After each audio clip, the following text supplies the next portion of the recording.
Chances are you know what a dandelion is. They're usually considered a weed plant because they grow in people's grass, and if you want just plain grass, people don't like them. But when they bloom, they turn into these really pretty yellow flowers.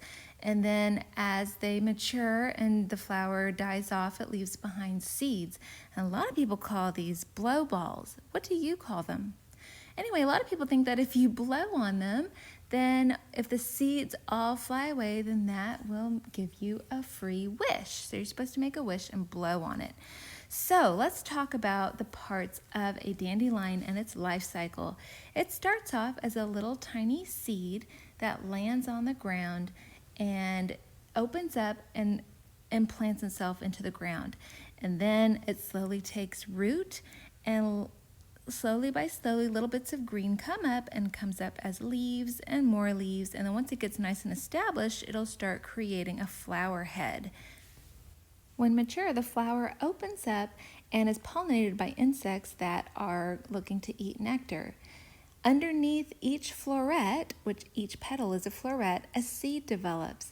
And over the course of about a week, the flower turns into a puffball full of seeds. Then the individual seeds are dispersed by the wind or when you blow on them.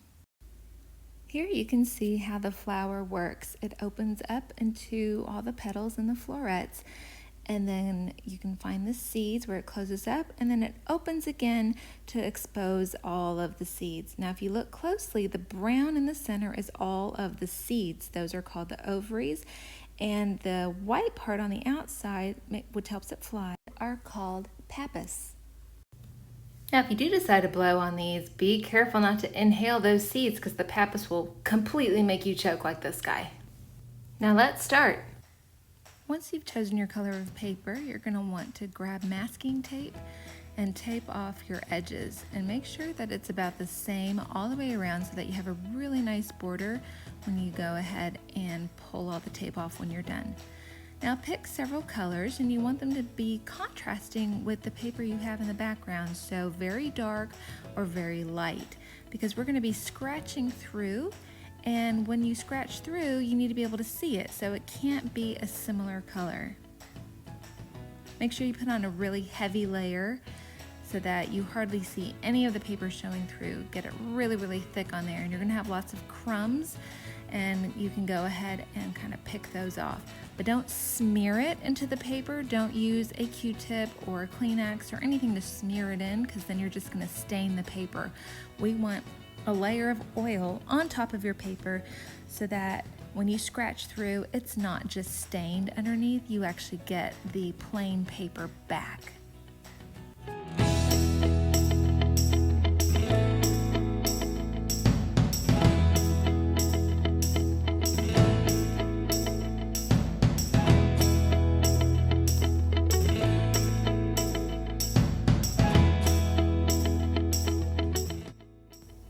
Go back and make sure you have everything filled in really, really well and really good coverage. Then go ahead and grab a giant paper clip and stretch out one section so that it is poking out and you can go ahead and scratch with it. The art term for this scratching is called Sgraffito, and it's Italian for scratched. And basically, you often do it in ceramics, with pottery, with clay, where you scratch through the top surface of clay to reveal something underneath. But with this, we're doing it with oil pastel, where we're scratching off the superficial layer of oil pastel to reveal just the plain paper underneath. So the word is Sgraffito.